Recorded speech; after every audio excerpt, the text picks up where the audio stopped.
Vidas negras importam. O sangue é esperança. Abdias Nascimento. Corre, corre o sangue nas veias, rola, rolugando as areias. Só não corre, só não rola a esperança do nego órfão que só corre e cansa. Cansa do eito, corre das correntes. Corre e cansa do bote das serpentes. Só não corre, só não cansa de amar. O amor da mãe África, do além-mar. Além-mar das águas e da alegria. Mar além do axé nativo que procura. Aqui é o mar aquém do desamor frio. Aquém mar do ódio do destino sombrio. Sombrio corre o sangue derramado do mar aquém de tanta luta devotado, mas o sangue continua rubro a ferver, inspirado nos orixás que nos faz crescer. Crescer na esperança do aquém, do além, do continente e da pele de alguém. Lutar é crescer no além e no aquém, afirmando a liberdade da raça. Amém. Sangue e esperança. Abdias do Nascimento.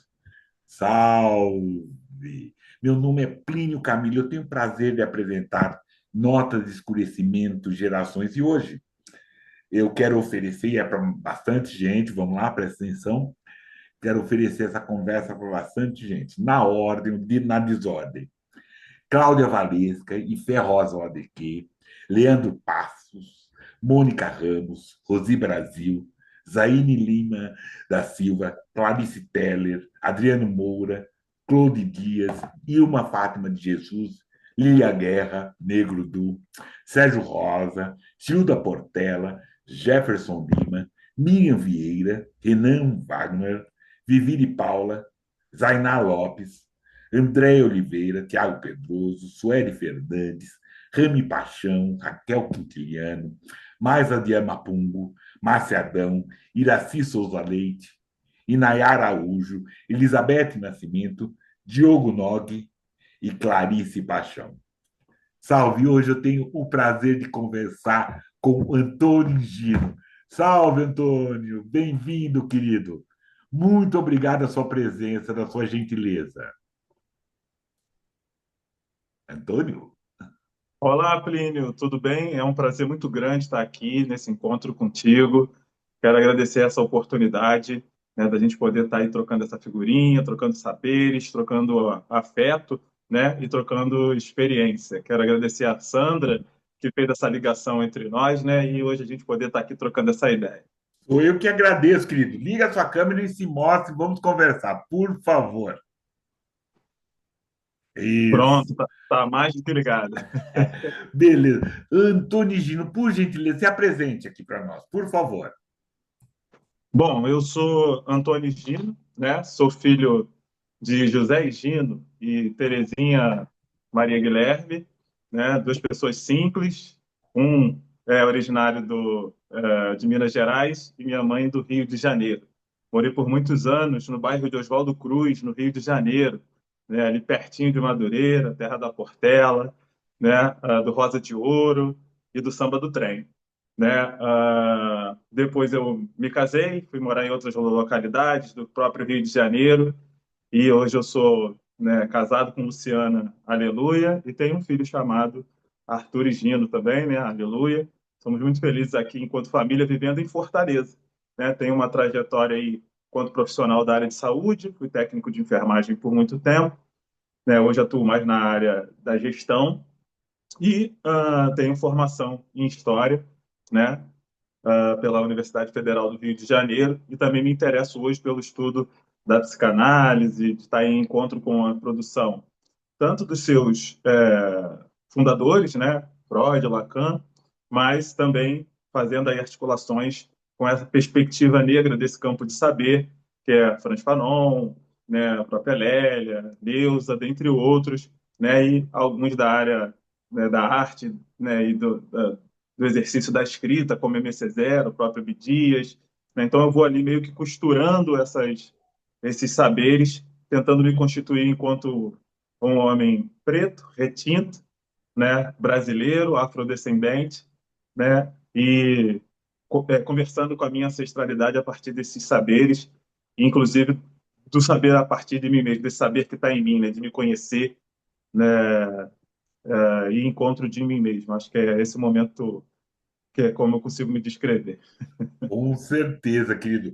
E aí eu queria que você multiplicasse essas histórias, esses seus saberes, assim. Por onde está andando? Onde se faz?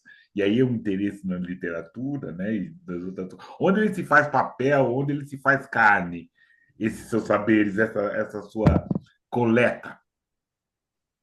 Olha, essa trajetória, né, como eu falei, dos meus pais, ela se inicia com uma formação católica, né, e aí, né, com toda um aspecto, né, do próprio amor presente nessa religião, né, que embora hoje a gente veja ou perceba uma leitura um tanto fundamentalista, né, que parece um pouco esquecer a proposta do Novo Testamento, do Filho de Deus que vem, morre, ressuscita em nome de um amor e tal, né? Então, acho que eu aprendi isso muito, né? Se afetar e ser afetado nessas relações de interação, né? De um mandamento que se tornou o maior mandamento do Novo Testamento, que é amar o próximo como a ti mesmo. Acho que foi isso que ficou como o grande legado dos meus pais, né? Que eram e são, graças a Deus, vivos, é, praticantes dessa religião, que eu não pratico mais, mas que tem ainda esse legado do respeito, do reconhecimento, né, e da interação com o outro. E é como eu vou construindo as minhas relações de início, pensando ali o próprio bairro de Oswaldo Cruz, que é onde eu frequentei essa igreja, ou o colégio ali, o Colégio Mozar Lago, onde eu fiz as minhas primeiras amizades na infância, e fui conhecendo as pessoas a partir desse ideal. Depois, com o tempo, né, fui ampliando isso dentro de um olhar, né, específico dentro da própria igreja, que foi a Pastoral da Juventude, né, em uma certa vertente aí que dialoga com um certo com uma postura mais progressista dentro dessa mesma igreja, né? Menos conservadora, menos ligada a um determinado ritual ou liturgia, mas preocupado com o pobre, preocupado com a pobreza, com a marginalidade, até que atinjo a minha fase adulta e vou para o mercado de trabalho, carregando isso no meu coração, e aí eu vou para as minhas interações com os textos, né? Vou fazendo as minhas escolhas a partir daí, né? E por isso me torno um historiador, né? Saber um pouco dessa minha história, daquilo que já tinha aprendido um pouco no próprio colégio, na minha formação, mas eu percebo que nesse encontro com a história, eu quero me recolocar, eu quero me reposicionar diante daquilo que eu recebi dos meus pais. É uma espécie de ruptura, né? Acho que é um primeiro passo no sentido de alguma ruptura possível.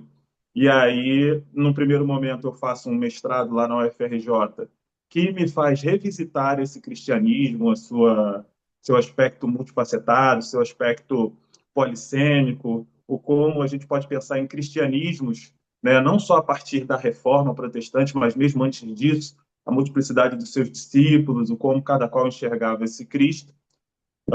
E no meu doutorado eu faço um movimento de não só me enxergar como um homem cristão, mas um homem preto, periférico, afrodescendente, e busco os meus orientadores à época na faculdade, que eram os professores Flávio Gomes e André Chectarese, lá na UFRJ, e nesse movimento eu busco aí a biografia do André Rebouças, que é um importante engenheiro, abolicionista, e que me deixa muitos exemplos de como o seu enfrentamento, não só como abolicionista, mas também como engenheiro, da escravidão que o Brasil vivia no Segundo Reinado, e para além das questões legislativas que o abolicionismo foi fazendo durante o Império Brasileiro, com a lei do ventre livre, a lei do sexagenário, o fim do tráfico internacional, o Rebouças era um homem preocupado com a inclusão da população de livres e libertos, a ponto de pensar num processo de distribuição de terras similar ao que acontecia nos Estados Unidos a partir de 1862, né, que era o Homestead Act e o Torrey Act. Ele achava que no Brasil tinha que acontecer a mesma coisa para que as pessoas pretas, negras, né, escravizadas pudessem conseguir o seu acesso a essa cidadania sempre pensada, sempre idealizada, sempre desejada. Esse mesmo Rebouças que vai proporcionar e pensar a reprodução de um ato adicional para o orçamento de 1890, né, antes mesmo do regime monárquico cair, ele já pensava isso para poder ter um aditivo de gastos, recursos financeiros para se gastar com a população liberta. Infelizmente, isso não acontece com o advento da República e o Rebouças vai embora. Então, essas referências, elas se constituíram para mim como fundamentais no meu posicionamento enquanto um brasileiro, um homem negro, afrodescendente, né? Ou seja, desde a minha formação cristã até chegar a essa formação acadêmica. Então, me enxergo hoje assim, e acho que a pandemia foi a minha cereja do bolo quando a psicanálise aparece no meu caminho como um campo de saber europeu, mas que não se restringiu para mim a produção de seus fundadores, como Freud e Lacan, e é onde eu dialogo com Franz Fanon, com Lélia, com Neuza e com essas produções de pessoas pretas que me permite ir aí também dialogando com a literatura de M. César, ou mesmo o próprio Abdias, que você acabou de falar, Carolina Maria de Jesus, pensar um livro tão potente como o Quarto de Despejo, porque me devolve a minha origem sobre um outro olhar, sobre uma outra perspectiva. Se eu inicio essa trajetória falando de um olhar cristão, eu não o abandonei, mas eu amplio ao buscar um saber que está em mim e que me faz olhar diferente para aquela periferia de onde eu saí, com a psicanálise, com a história, tal. Eu me sinto agraciado com esse movimento que eu faço. E o que é interessante, Antônio, me corrija se eu estiver errado, é assim: é difícil a gente constatar, com mais saber que a gente tem, quanto a nossa história foi embranquecida ou, né, tirada, né, ou não contada. Muitos de nós e muitas outras pessoas não sabem do André Rebouças, nem dos irmãos Rebouças, nem da ideia dos Rebouças. Não sabe que a avenida aqui é a avenida aqui em São Paulo, Rebouças, por quê? Por conta dele. Túnel Rebouças no Rio, por conta deles. Várias pontes aqui que nós temos, várias intervenções que nós tivemos aqui no interior de São Paulo, estou falando de São Paulo, tem essa questão do Rebouças. E aí eu queria que você desse esse panorama. Quem é esse André Rebouças e quem é ele antes e depois? Né? Porque ele não é uma geração espontânea, não foi uma coisa que nasceu. Né? Ele também tem uma construção, né?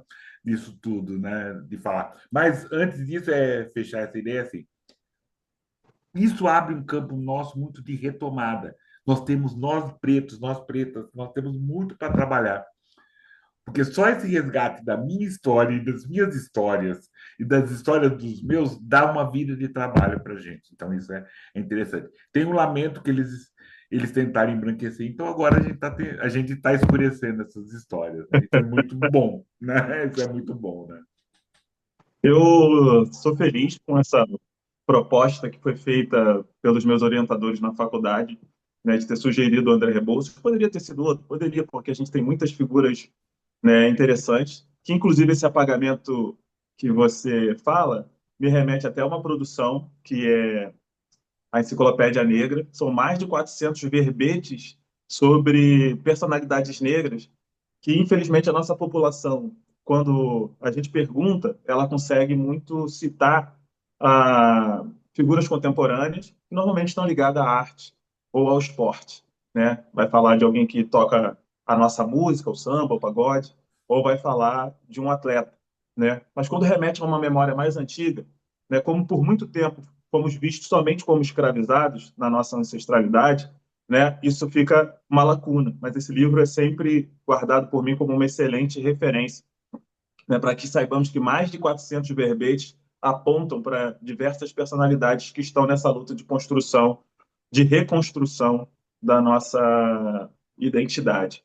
E aí, nesse sentido, Rebouças aparece para mim como um menino da cidade de Cachoeira, que nasce em 13 de janeiro de 1938, filho de um descendente de portugueses, com uma mulher negra, né, mas da alta sociedade da cidade de Cachoeira, e que vão ter 8 filhos, dos quais o André Rebouças é um deles. E esse pai, que é o Antônio Rebouças, ele vai lutar nas lutas de independência e também vai lutar contra a Sabinada, que é um movimento separatista da Bahia, a favor do Império, o que o coloca numa projeção política, econômica e social muito importante, de forma que depois ele migra para a capital monárquica, que é o Rio de Janeiro, em 1846, levando seus filhos pequenos, André e Antônio Rebouças, que seriam dos maiores engenheiros desse país. Né? E ao fazer essa trajetória, eles vão enfrentar, sim, o racismo. Não é porque o pai deles tinha se tornado um conselheiro, um deputado, né, um conselheiro do Estado, que isso os afastaria. Né? Eu tive a oportunidade de fazer algumas pesquisas, né, durante meu doutorado que não se restringiram ao meu objeto. Então, eu consegui encontrar aí onde eles estudaram na sua formação fundamental, que começou com seu pai, depois eles foram estudar em colégios do centro do Rio de Janeiro, dentre os quais um que era dirigido, né, pelo presidente da Casa da Moeda, que é onde ali eles vão aprender a matemática. Depois vão para colégios de elite, como o Colégio Copic, na Serra, né, Petrópolis. E eu encontro artigos e recortes de jornais que falam dos posicionamentos dos diretores dessa escola. E que falam que os meninos que queriam ter essa ascensão, eles não poderiam ter contato com pessoas pretas, embora tivesse crianças, o André e o Antônio são um exemplo, enquanto pessoas pretas ascendendo nessa sociedade, ou seja, a contradição que eles viviam e que vai ser presente em muitos momentos, né, da biografia do André e do Antônio. Esse é um exemplo, mas a gente vai encontrar outros, porque mesmo saindo dessa fase da infância, quando eles vão, por exemplo, a formação de engenheiro, no que seria hoje a UFRJ, né, ali onde é engenharia no centro, no Largo de São Francisco, no Rio, ali era a Escola Militar de Engenharia, eles são os melhores alunos. Mas antes eles tinham tentado entrar na Marinha, na engenharia da Marinha. E o André vai falar que não entrou pelo prejuízo de cor. Ou seja, eles tiveram um bom desempenho, mas por ser negro não está registrado no diário dele que ele não entrou. E depois, É, quando são os melhores alunos. Antônio, isso esses são os pontos de escurecimento que bem interessante. Em Aham, pesquisas ralas que você faz sobre André Rebouças e passa isso tudo, tem uma parte que fala assim bem que ele vivia na elite de Salvador, e só foi perceber o racismo, só foi se tocar que existia o racismo quando ele estava nos Estados Unidos e viu o que havia acontecido lá. Né? Então é essas coisas assim, como mesmo falando das coisas, como o pessoal embranquece essa história toda. Você está aqui colocando, isso são fatos, né? Você colocou aham, muito bem descobrir, isso são fatos, é que ele sabia, ele já estava vivendo na pele. Então a questão toda não é que ele não era um negrinho que vivia numa redoma, e que, né? Não, ele sabia, ele tinha vivido, ele apontou. Então, essa história dele ter percebido lá só nos Estados Unidos é outra falácia que tem. Então, isso que é interessante também esse nosso trabalho, né? Derrubar essas embranquecidas assim que se faz sobre até pessoas importantes. Agradeço. Né? Eu tinha que, desculpe interromper, mas eu tenho que mostrar isso também, porque muitas vezes é falado isso. aham. E aí, nesse caso da entrada na faculdade de engenharia, né, eles, ao se formarem, eram os melhores alunos e deveriam ter recebido bolsas para estudar na Europa. Eles até vão para a Europa, mas não recebem essa bolsa, e o André reclama mais uma vez que teria sido pelo prejuízo de cor, e o pai deles, o Antônio Rebouças, é que vai bancar a ida deles no ano de 61 para estudar, fazer, no caso do André, obras hidráulicas. Se eu pudesse pontuar, né, isso que você está falando, eu diria que o que acontece com André Rebouças é muito parecido com o que acontece conosco enquanto filhos da diáspora. O André reconhece, ele conhece, mas ele demora a reconhecer. Até ele se colocar nesse lugar, ele vai ele entende que tem algo diferente com ele, ele sabe do prejuízo de cor, mas essa é uma ação gradativa. Eu me coloco nesse lugar de que eu sei que há algo diferente na minha trajetória, mas até fazer essa escolha do enfrentamento definitivo, não, há algo estrutural, né, que se volta contra o meu fenótipo e também contra a minha cultura, aquilo que expressa a minha cultura, porque embora haja um projeto que se subentenda como de inclusão, é isso que a gente fala hoje quando a gente chama de república ou de democracia, há um pano de fundo ou há um atravessamento que nos imobiliza, ou nos deixa em dúvida, ou nos deixa com alguma questão com relação ao que está acontecendo conosco. Então, à medida que eu avanço na biografia do Rebouças, eu vou vendo isso numa crescente, até ele, enfim, definitivamente se dizer negro, abolicionista, que vai para os Estados Unidos e faz a afirmação de que considera os Estados Unidos um lugar em que já há república, enquanto a Europa ainda vive de monarquias e com muitos enfrentamentos bélicos. Mas ele volta de lá mexido. E daí ele nunca mais vai ser o mesmo André. E é nesse sentido que ele vai se afetando por isso que a gente vê alguém que, desde os anos 60, ou seja, 20 anos do ápice do movimento abolicionista, preocupado com extinguir o uso de mão de obra na zona portuária, de construir uma espécie de pensão ou de proteção social para os estivadores, aonde existe esse serviço portuário, né?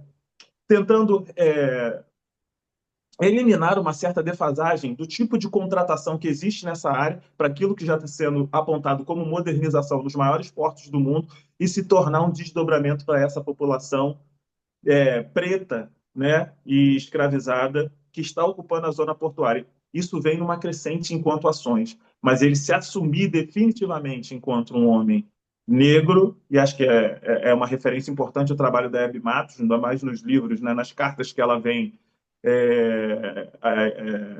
transformando agora nos livros recentes dela, que ela também vem apontando esse caminho. Então tem uma descoberta que nós precisamos nos comprometer, né? Porque fica um determinado hiato de um posicionamento de enfrentamento onde há uma dúvida.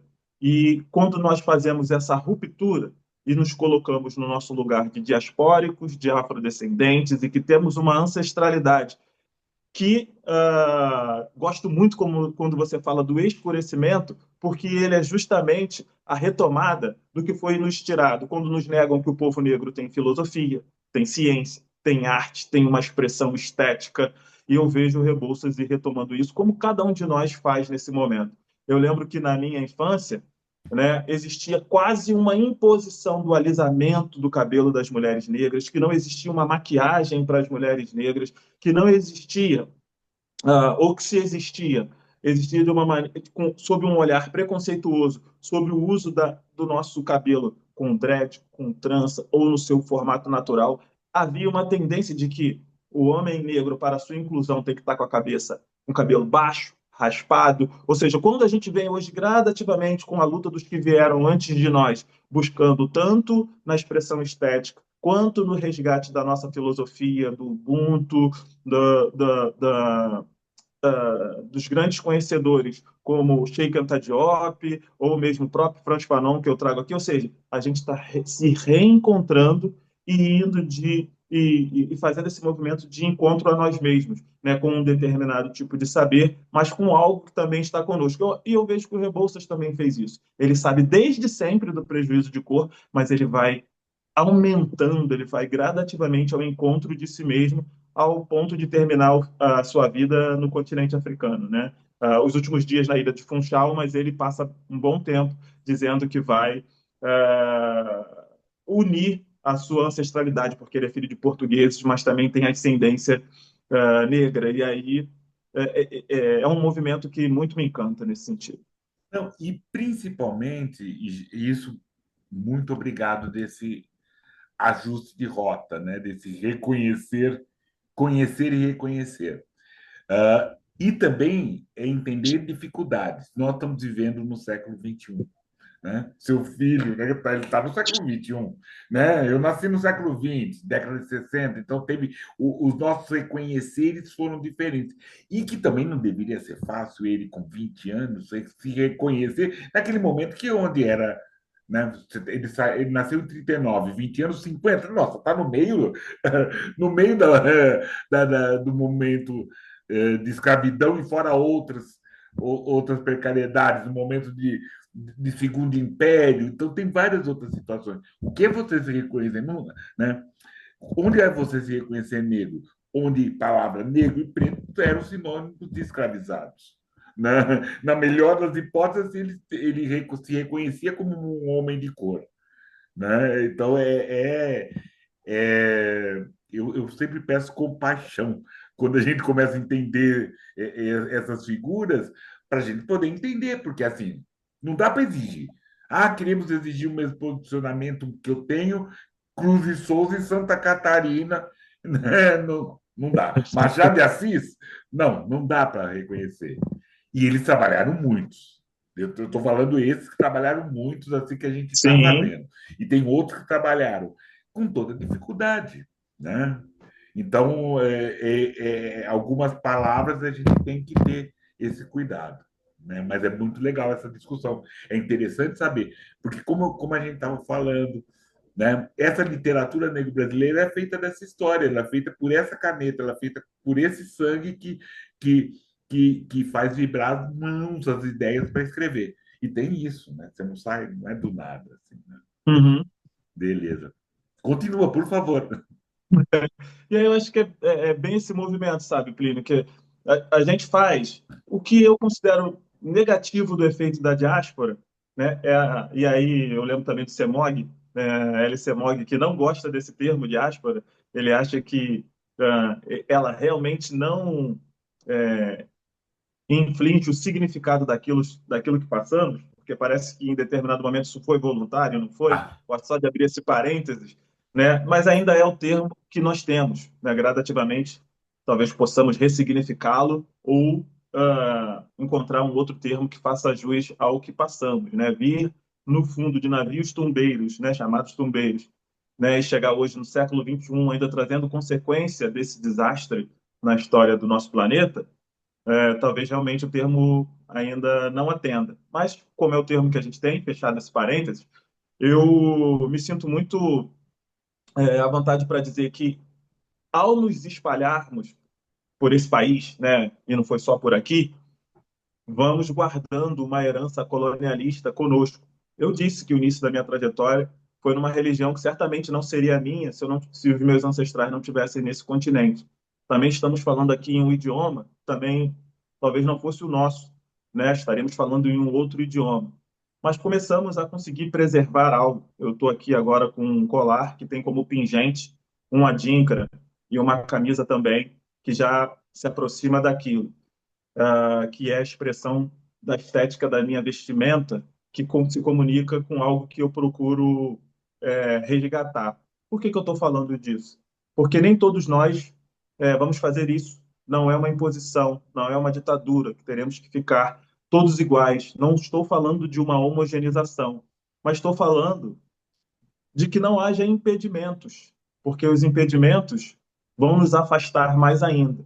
Eu quero poder me vestir assim, mas também quero poder me vestir de outras maneiras, mas quero, acima de tudo, me reencontrar com a minha ancestralidade e com aqueles que também a buscam e não a enxergam de maneira demonizada, porque é isso que se tornou tão difícil, né, para além do nosso fenótipo, o nosso encontro, né? Porque se houve um encontro que nos separou, existe a impossibilidade do desencontro. E do que eu estou falando? Estou falando que houve uma chegada de um povo europeu no continente africano e que nos trouxe para cá. Esse encontro não tem mais como ser feito, desfeito. Não há mais desencontro nesse sentido.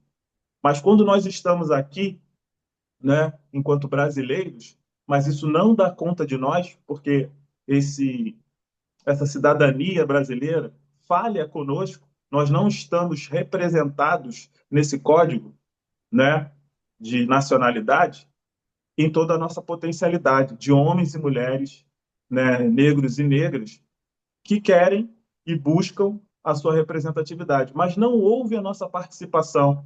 Nós não estivemos e não estamos ainda bem representados nos poderes que organizam esse Estado Nacional, né, na política, na magistratura, na, na cultura. E na cultura, quando chegamos porque aquilo que fazemos é extremamente arrebatador, mas é silenciado, é apagado, é embranquecido, né? E aí temos o tempo todo que resgatar, seja aqui, seja em outro lugar, né? O tango é a criação negra na Argentina, né? Poucos sabem. O Então a gente se fado, esforça, pois é, o fado e aí também. a gente faz duas vezes, né? Como a gente escuta, você tem que ser duas vezes melhor, você tem que ser honesto. Eu não estou negando a moralidade desse processo civilizatório, mas eu estou condenando as interdições, aquilo que nos é impedido, ou quando nós chegamos, né? E que o acarajé se torna bolinho de Jesus, ou a capoeira se torna a capoeira de Jesus, né? As expressões são retiradas, né? Há sempre um processo de gentrificação nessa sociedade, mas ele não é só de gentrificação, ele também é de racialização daquilo que nos coloca na condição de ascensão política e social nessa sociedade. Então, quando digo que o que mais me afeta no efeito diaspórico é não nos reencontrarmos pelas impossibilidades dessa diversidade cultural, né?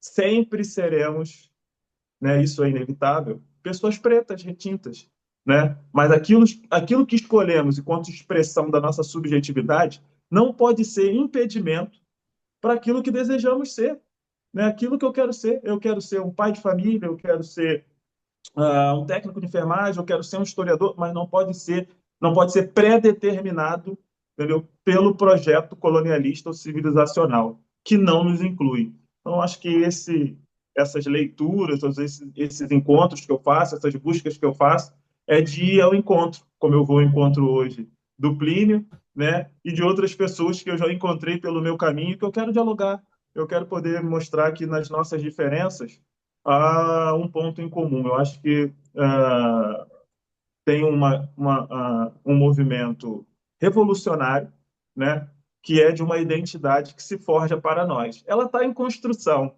né, e é por isso que estamos aqui hoje conversando.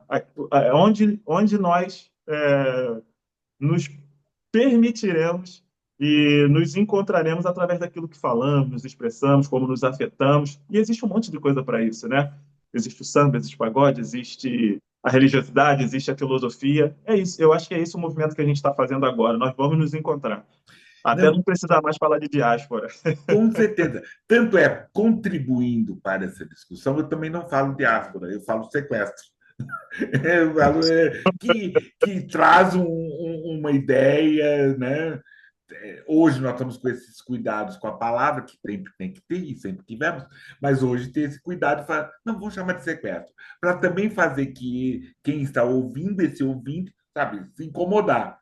Né? Porque né? O diáspora fica, eu pensei, vieram no Cruzeiro, vamos para o Brasil. Não, fomos um sequestro. E que esse sequestro foi intencional. Não foi lá, pega um bando de negritais. Não, eles foram intencional. Eles queriam aqueles para aquele serviço, aquelas para aquele serviço. Aquele povo que tinha uma certa tecnologia que esse europeu não tinha para colonizar o Brasil, nós fomos. Os nossos, né, os mais velhos, fomos sequestrados. Então, eu gosto dessa contribuição disso tudo. E também, né, como nós estamos em construção, inclusive essa ideia dessa literatura de autoria negra. Né? Porque nós temos a literatura afro-brasileira, literatura negro-brasileira, literatura negra brasileira. Nós estamos numa literatura em construção, porque também nós estamos nesse momento de entendimento, né, Gino? É E, bem, e acho que é bem nesse caminho que a gente coloca, né, que a gente se coloca quando faz as escolhas que faz, né? A gente teve por tanto tempo que aceitar um Machado de Assis branco, né? E ao reconhecê-lo como presidente da Academia Brasileira de Letras, de ter a cadeira número um e de ter a importância que tem, né? Retoma justamente o nome desse espaço virtual que a gente está, que é a nota de escurecimento. Justamente, então, é esse movimento que a gente faz o tempo todo para mostrar as nossas contribuições, né, e resgatar a autoestima do nosso povo. Nós não precisamos acreditar que só há um movimento a fazer em função do que foi imposto. né, a algo extremamente revelador na nossa relação ah, enquanto brasileiros, por exemplo, com a construção desse país, em que nós somos grandes contribuidores, né? E em posições extremamente importantes. Nós não ficamos restritos à condição de escravizados. E aí a literatura é um caminho fantástico, né? Um caminho maravilhoso para a gente se encantar, né? Se encantar em definitivo e se orgulhar, né? Acho que é esse o lugar que a gente não pode perder, né? Existe um orgulho na nossa condição. Eu não tenho que me afastar nem do meu fenótipo e muito menos das minhas contribuições culturais, tá? Artísticas. Acho que é isso, acho que é disso um pouco que a gente está falando. Não, e principalmente, voltando uma coisa, quando você toca que o tango teve influência negra, porque teve toda uma questão nessa América Latina também, essa influência negra, é Uhum, pensar que esse português que nós falamos, né, como já foi dito antes, por antes, esse português, a gente, aquele sequestro teve influência desse português, tanto é que nós estamos distanciando do português falado em Portugal por essa questão negra. Não é só pelas uhum, palavrinhas, né, bunda, caçula e samba-lelê, não. É pelo tom, pela forma, pelo ritmo e pelas intenções, né? A gente escureceu a língua portuguesa, tanto é que ela está ficando em português ou como alguns estão chamando essa língua brasileira. Então é essa influência. Então não é só isso, né? Tem uhum, isso, né? E é legal a gente estar constatando, né? Está significando, né? Porque não é nem que significa, está significando fazer isso. Mas, querido, você estava colocando dessa questão da psicanálise junto com essa ideia do Rebouça. O que, que você imagina? O que, que você tem? E quais são os seus escritos? O que aconteceu comigo na pandemia? Eu tinha acabado de terminar o doutorado, eu tinha todo o material, né, da preocupação ali do próprio objeto, que era o processo de modernização de portos da capital monárquica, que era o Rio de Janeiro no Segundo Reinado, né, e como o Rebouças se torna um dos protagonistas dessas transformações. Mas eu tinha uma série de informações sobre a biografia dele, o racismo que ele viveu nos Estados Unidos, as dificuldades que ele tinha com a elite escravocrata, porque ele não tinha dinheiro para empreender os projetos que tinha em sua mente.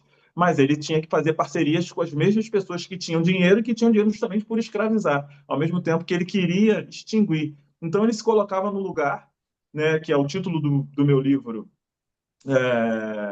que é a datação da tese de doutorado, como o cocheiro do carro do progresso.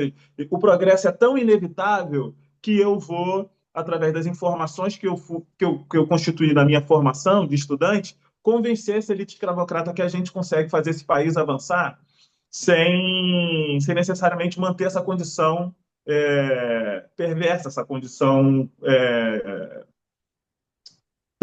tão ruim, né, da sociedade brasileira, que é a manutenção da escravidão.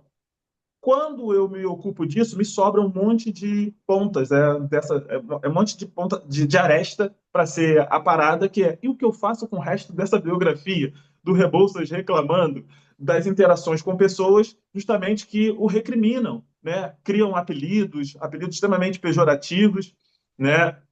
Moisés do Trapicheiro, porque como ele é de obras hidráulicas, debocham dele, né, da sua eficiência, e por aí vai, entre outros, né? E aí, o que eu faço com isso?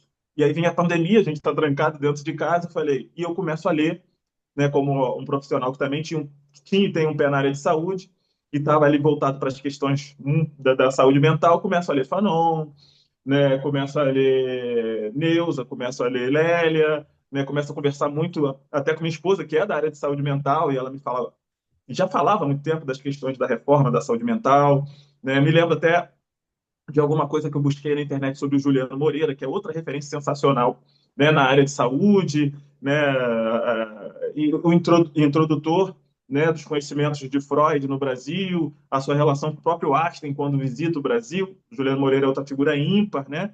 E aí eu estou com todas essas informações e leio um livro que até hoje é meu livro de cabeceira, que é o Pele Negra, as Máscaras Brancas, do Franz Fanon, onde ele vai mostrando como o processo de inserção nesse modelo de sociedade faz com que o homem negro e a mulher negra precise se submeter a um determinado modelo moral, estético, que nega a sua condição fenotípica, né? E também a sua cultura. Vou avançando nessa leitura e eu me recordo das pontas soltas que estavam lá do André Rebouças. Eu falei, gente, eu sei que um é do século XIX e o outro é do XX, mas eu tenho aqui tudo que eu gostaria de fazer enquanto eu estou trancado dentro de casa. E aí eu pego os episódios de racismo do André Rebouças e começo a tentar ali meio que esmiuçar para uma leitura um tanto didática. Era o meu início na psicanálise, isso foi em 2020. Hoje eu estou há algum tempo já avançando nesse estudo, né? Então eu restringo a minha escrita àquele recorte. Hoje eu acho que até poderia avançar em algumas outras coisas no livro, mas ele está pronto, ele está lá. E aí eu começo a dialogar alguns conceitos fundamentais do Fanon com episódios de racismo que o André Rebouças atravessou, passou, sofreu, e escrevo um livro chamado André Rebouças no Divã de Franz Fanon. Então, nesse encontro, o André ele perdeu a memória, ele não sabe onde ele está, ele acha que está ali num momento da vida dele que já passou, e ele encontra o Fanon pelo caminho, não sabe como chegou naquele encontro, e ele vai meio que vão se afeiçoando e começa uma sessão de análise, onde ele vai procurar recuperar sua memória para ir para o continente africano. E aí, para não dar spoiler do livro, eu vou meio que amarrar o contexto dessa história aqui, mas vou dizendo que é nessa interação, depois tem um outro personagem abolicionista histórico importante que compõe a sessão de análise, deixa de ser uma sessão e ele vira uma conversa entre três grandes figuras do século XIX e XX, e o Rebouças vai ali recuperando a sua memória, mas ao mesmo tempo se reapropriando da sua própria trajetória enquanto engenheiro, enquanto abolicionista e tal.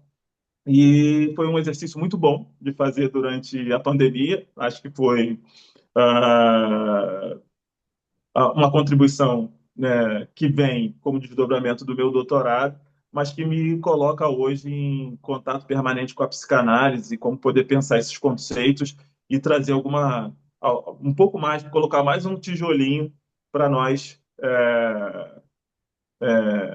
para nós afrodescendentes, né, para nos cuidarmos, né, para a gente poder se cuidar a partir desses princípios que eu muito me identifico. Legal. Querido, eu vou pedir uma licença para você, né? Quem nos acompanha sabe que a gente tem sempre um momento da estante preta. Vou pedir essa licença para você agora, mas principalmente para a gente conversar. E aí é falar também de tudo que você está falando, de tudo que a gente está conversando, né? Então tem essa estante preta, é falar. Hoje, né, onde nós estamos apresentando, 16 de junho, né? A gente está lançando esse episódio. Eu vim apresentar também essa ideia dessa editora Nota de Escurecimento. Quem está nos acompanhando sabe que a gente fez toda uma campanha de pré-venda dos livros, uma campanha com certeza exitosa, mas queria falar um pouco, aproveitar um pouquinho nesse programa de onde nasceu essa ideia da editora, é da editora Nota de Escurecimento, Antônio. Porque o que contar dessa editora? Ela tem essa ideia, né, de contar essas histórias, né, de escurecer essas histórias, de falar sobre essa questão, né, dessa literatura negro-brasileira, né, dessas nossas publicações, né, dessa prática política, né, esse projeto, né, porque não é só fazer livros, né, não é só, né, é ser uma força criadora, é um espaço de criação, porque, lógico, muitas e muitos de nós publicam em alguns lugares. Então, esse é um outro espaço, é mais um espaço para que pretos e pretas brasileiros publiquem suas teses, seus olhares, suas, seus fazeres, a gente poder trabalhar junto, né? É uma editora que está iniciando, né? A gente está iniciando, e ela né? Também tem alguns selos, né?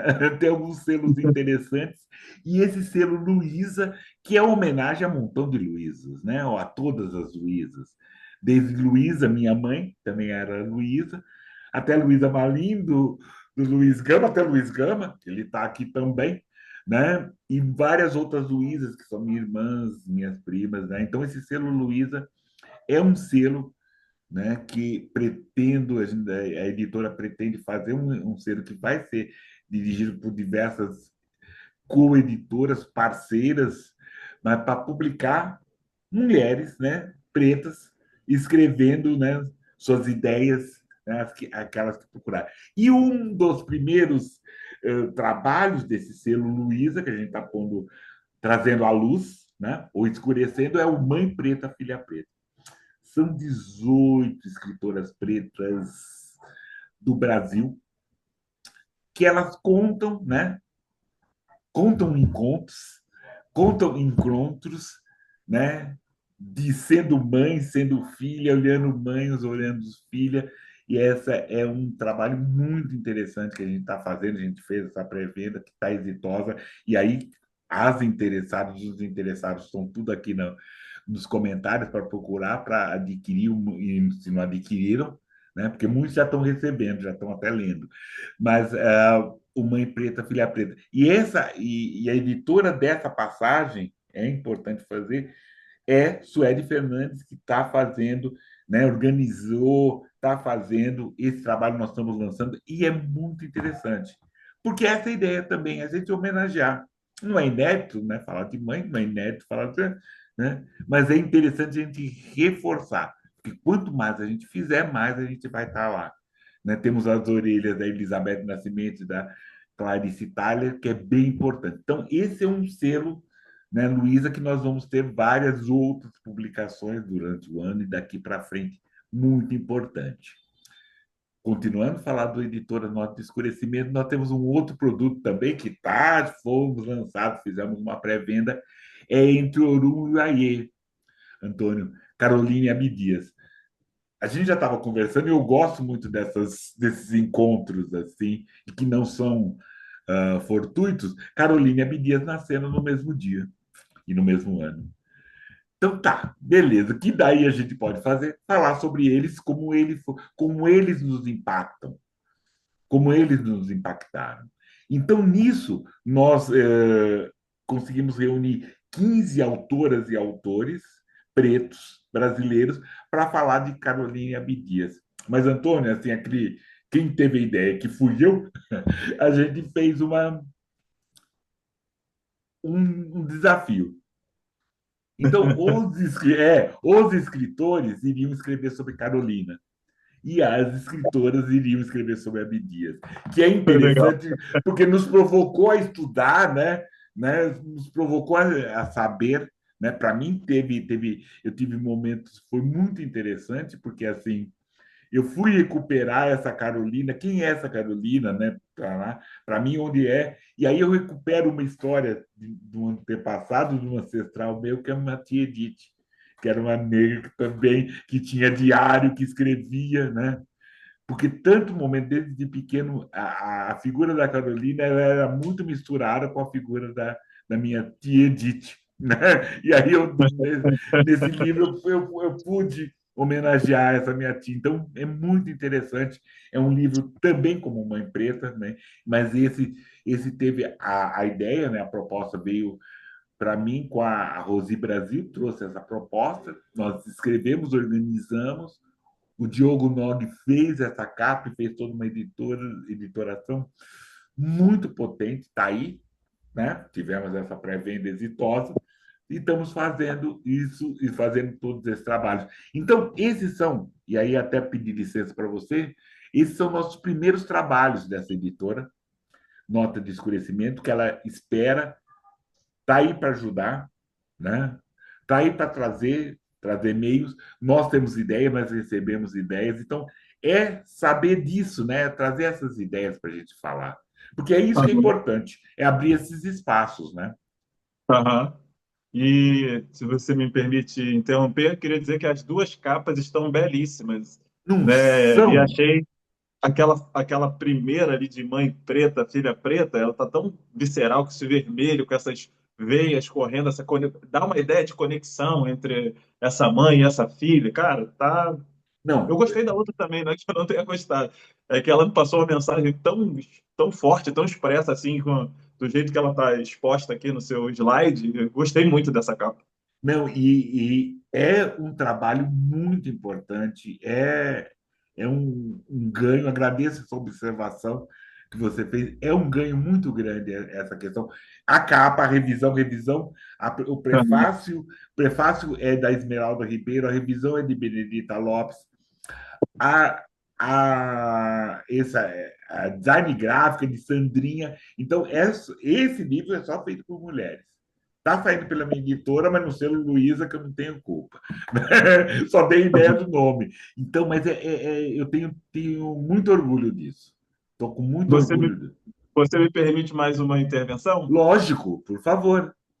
Esse livro ele fala tanto comigo, pelo seguinte: ontem, ontem ou anteontem, eu tive acesso ao resultado do levantamento do perfil genético da população brasileira. E aí o que acontece, na verdade, é que a gente vê uma linhagem paterna predominantemente europeia e uma linhagem materna predominantemente indígena e africana, o que retrata nos dias de hoje o quanto essas mulheres a elas foi imposta de uma maneira violenta essa relação de reprodução da sociedade brasileira, né? O que contribui para essa palavra que a gente já disse que não dá conta do nosso processo diaspórico, né? Essas mulheres certamente foram estupradas, violentadas.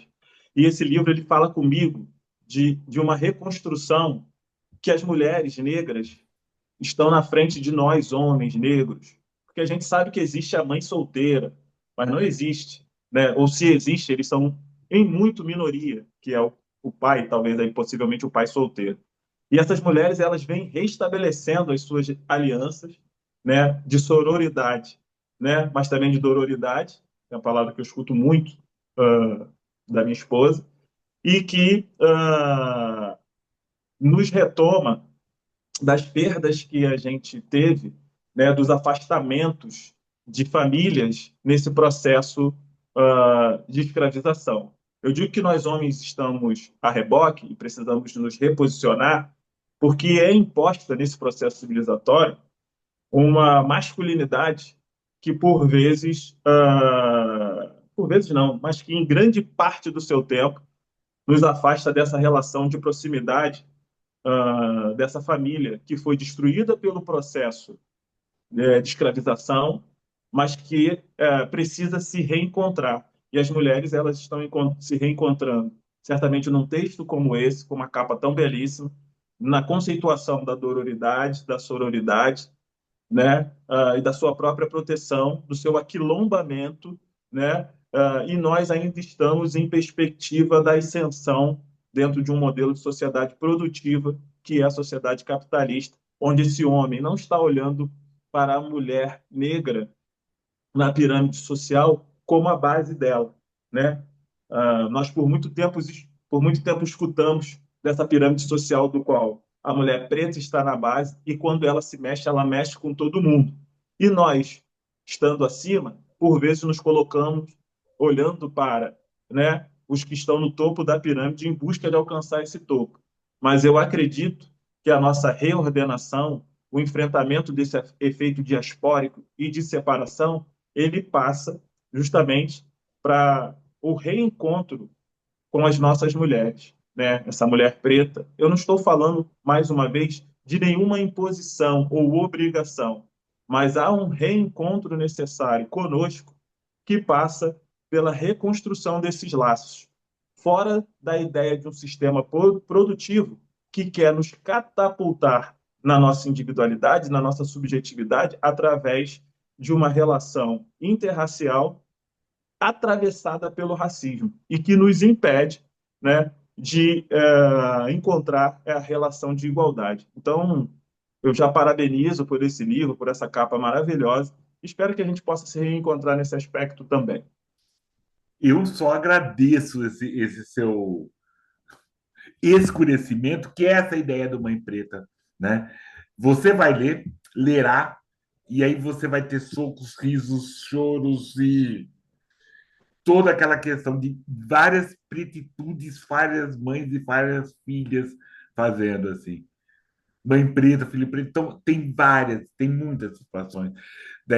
Tem aquelas histórias realmente baseadas em fatos reais e tem realidades baseadas em fatos reais. Então, essa é a ideia. Gino, obrigado. Então, é isso que vocês estão na mão, que essa editora agora tá aí para esse trabalho.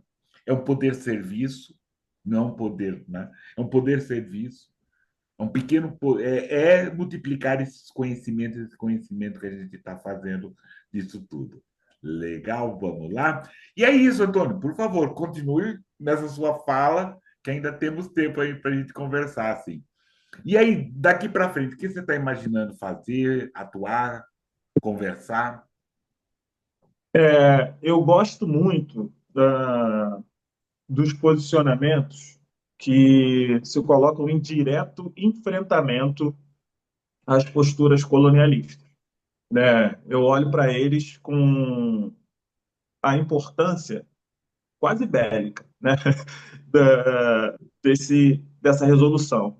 Hoje de manhã, conversando com meu filho, eu escutei uma frase muito boa vindo dele. Ele é um jovem de 17 anos, iniciando faculdade aqui na Universidade Federal do Ceará, né? Ele gosta da área de exatas, então ele foi para engenharia. Eu acho que eu não tenho culpa por ter vivido tanto tempo falando sobre André Rebouças perto dele. Espero que não tenha o influenciado nesse sentido, mas ele é realmente bom em exatas e ele foi. E ele falou assim: existe um desafio no campo progressista, né? Porque a gente faz um exercício de desconstrução das posturas conservadoras, das posturas totalitárias, né? E vem enfrentando grande dificuldade, né, na proposição.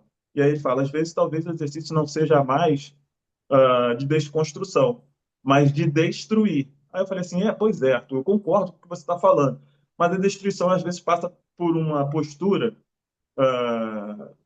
revolucionária, de ter que destruir tudo e começar. Mas, por outro lado, eu te entendo quando alguém que tem uma relação de proximidade com as ideias de Fanon tão ah, afetada por ele, que o Fanon fala da nossa reação, né? Que o colonialismo nos provocou uma determinada reação. É como se a gente sempre, ao tentar respondê-lo, não conseguisse ter a orientação do nosso real desejo, porque às vezes você tem um desejo que ele já foi estimulado por uma postura provocadora de dominação. Em contrapartida, se vamos construir, de onde começamos? O que fazemos? Por muito tempo fomos alimentados na pauta progressista por um viés marxista, por um viés socialista, por um viés comunista, que acaba sendo, em grandes momentos, também referenciados por um processo homogeneizador e hegemônico como resposta ao capitalismo enquanto uma pauta, enquanto uma ideologia econômica e política. Mas que, por muito tempo, né, o próprio Abdias enfrentou dificuldades dentro do PDT quando falava é preciso racializar os nossos posicionamentos, né, de correção das injustiças no Brasil. E não foi escutado. E aí, quando eu escuto meu filho falar o que falou para mim, de alguma maneira é como se eu me sentisse mexido com aquilo que mais me mobiliza. O que faremos como apresentação do novo nesse Brasil, né, que vive polarizado, né, que coloca os seus posicionamentos, por vezes, única e exclusivamente como guerras narrativas, que, que neles, né, a partir do lugar que eu escolho falar, é como se eu tivesse engessado, e aí a gente precisa alimentar um novo sonho progressista que eu só acredito que é possível a partir, sim, da nossa inclusão nesse projeto, mas a inclusão com muitas aspas, porque ser incluído num projeto de sociedade que é concentrador e excludente, nunca vai haver espaço para todos. E esse era o desafio do Rebouças, né? Por isso ele termina do jeito que terminou. Então, há um momento que será o de inclusão, mas quando superarmos a inclusão, o que faremos no novo? O que será o homem e a mulher nova, pretos e pretas, negros e negras, diante disso que é quase uma estagnação, na minha humilde percepção, né, daquilo que estudo, daquilo que professo às vezes praticamente, ah, como algo que precisa ser novo, né? Eu desejo a inclusão, eu desejo a transformação, mas tem algo que a gente faz nesse processo que precisa ser novo, que precisa ser diferente de tudo que foi ofertado. E a gente vive um momento muito limítrofe. A gente vê que o mundo está, na verdade, com grandes lideranças buscando o retrocesso, buscando a confirmação desse processo colonialista, né?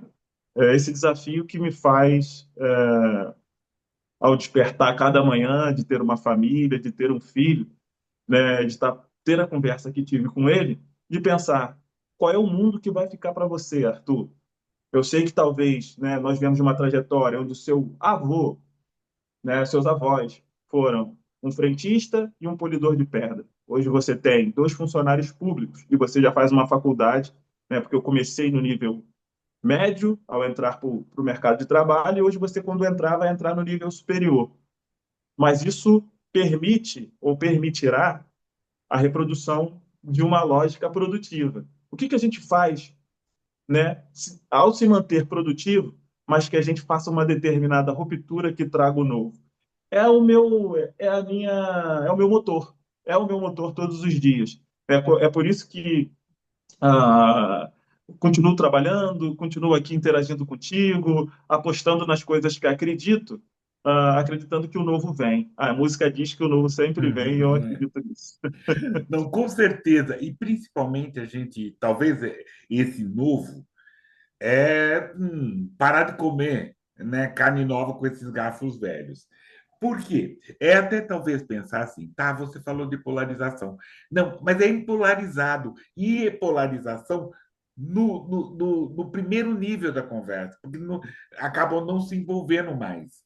Porque é interessante a diversidade. O que a gente está trabalhando, diversidade, seria muito chato para quem está nos assistindo se fosse a mesma historinha que outros já falaram, não são histórias diferentes, histórias diversas, onde chegou, né? O que é você ouvir com respeito essa questão de nós estamos buscando nossa ancestralidade, mas sou um negro católico, cristão, né? E tenho esse fundamento, né? Não estou negando Aham, as outras coisas, mas é que é nisso que eu estou contribuindo também para essa diversidade, né? Nessa diversidade. Então, assim, muitas vezes é confundir essa polarização por diversidade, porque, assim, meu, se você tiver a mesma opinião que eu, tá. E das 226.594 opiniões, somente uma é diametralmente oposta à minha, as outras só são diferentes. Né? E talvez, e muitas delas talvez até melhor que a minha. Né? Então, tem isso. Então, eu vejo que a gente está num momento, ou vê o mundo num momento de fragilidade. Né, a religiosidade frágil, que eu não posso ver um Thor na minha frente que eu vou correndo atrás dele. Eu não, né? Um momento de fragilidade política, se eu ver alguém mais à esquerda, mais esquerda alto ou direita fundo, eu me converto. Então, eu não posso ouvir nada que seja diverso. Né? Eu não posso nem estudar história. Você sabe, tempos agora, um professor de história declamando, falando sobre sabe, a história grega, branca, mais branca que a história grega, eu não sei o que é, né? Numa cidade aqui em São Paulo, os pais ficaram nervosos quando ele faz essa provocação. Fala, olha, onde já se viu falar que Saturno comendo os filhos? Meu, né? O que aconteceu? Né? Então esse crer está muito frágil. E eu fico me segurando. E isso que é interessante. Você tem, nós precisamos, né? Esse levantar é assim, ousar a ter coisas novas e uhum, perceber coisas novas. Né? Que no mínimo eu vou ter duas opiniões. Ou no mínimo vou uhum, saber uma coisa que eu uhum, não gosto. Né? uhum. É, Até é, é... porque, até porque esse novo, né, que a gente busca seja talvez o resgate dessa diversidade, né? Seja a grande novidade, porque por muito tempo tanto o imperialismo, porque quando a gente estuda o passado, né, o Império Romano, o Império Macedônio, é sempre o movimento de um processo de imposição de um determinado grupo populacional sobre o outro e que a gente vem atravessando a história da humanidade assim. É certo que guardadas as devidas proporções, uma dominação romana não é igual a dominação de Alexandre o Grande, que aí é, é, seria justo apontar os detalhes. Mas como esse não é o nosso objetivo, eu estou falando de um processo que, na verdade, ele acaba se caracterizando por algo homogeneizador e hegemônico, e que faz com que essa diversidade seja negada ou impedida, porque é disso que a gente está, na verdade, se queixando. E aí eu trago as tecnologias, né, como alguém que estudou um engenheiro, como um catalisador dos comportamentos sociais. A gente pode falar do telégrafo, a gente pode falar das ferrovias, a gente pode falar do navio a vapor, depois a gente pode falar do telefone. O ser humano, ao interagir com essas tecnologias, de alguma maneira muda as suas relações sociais. E a gente está vivendo um momento, né, de uma tecnologia que ela, ao catalisar os nossos comportamentos, ela está devolvendo as nossas diversidades, né? E aí é paradoxal que a gente polarize, porque o que acontece? Ao mesmo tempo que ela devolve a nossa diversidade, na internet eu posso, né, e tem um palco, né, para a expressão de múltiplas ideias. O problema é que o conservadorismo, né, que até então, quando você tinha grandes mídias, como antes da TV, o rádio, né, aliás, antes do rádio e depois a TV, você só tinha alguém propondo uma pauta. Hoje a internet permite pautas diversas. Mas no meu olhar sobre isso é que, ao mesmo tempo que ela faz isso, ela possibilita a diversidade, ela faz as pessoas temerem que as verdades que estavam estabelecidas, elas são extremamente questionáveis. E aí eu não tenho alguém ditando uma pauta. E o que escapa a isso, nesse universo de diversidade, é que também ali é proposto a desconstrução das relações, porque a internet era para nos aproximar, mas tem pessoas que estão ali atuando, porque essa internet tem dono, né? Ela tem ali o pessoal do Vale do Silício e que controla através de seus algoritmos e dos seus interesses. A recente eleição nos mostra isso. Esses grupos se aproximaram do novo presidente e mexeram na disposição de como as suas inteligências artificiais e os seus algoritmos trazem essa mensagem para nós e cada vez de uma maneira mais eficiente. Mas se nós pudéssemos verdadeiramente ter isso à disposição da coletividade, nós poderíamos ver o quanto nós somos diferentes, o quanto nós sobrevivemos na nossa diferença e que essa diferença ela nos possibilita, ela nos potencializa. É lógico que tem algo que é muito dos limites da nossa humanidade que a gente teria que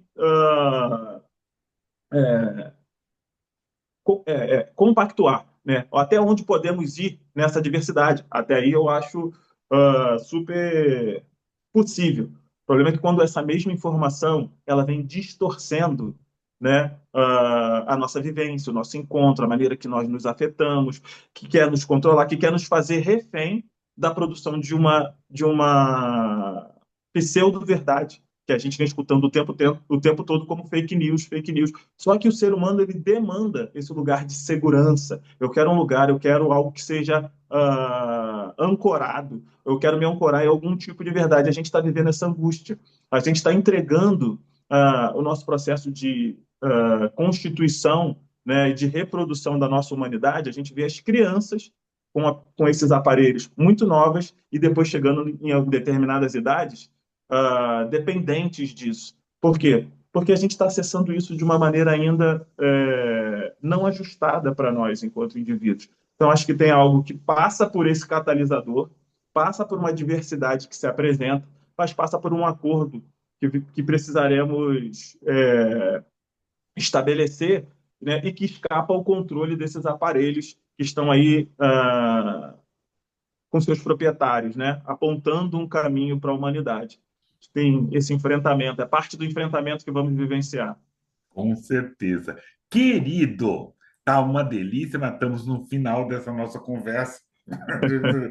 Tá muito bom. Deixa eu até passar essa última fala nossa aqui para a gente deixar bem nítido. É assim, ó. Tá aí a capa, voltando.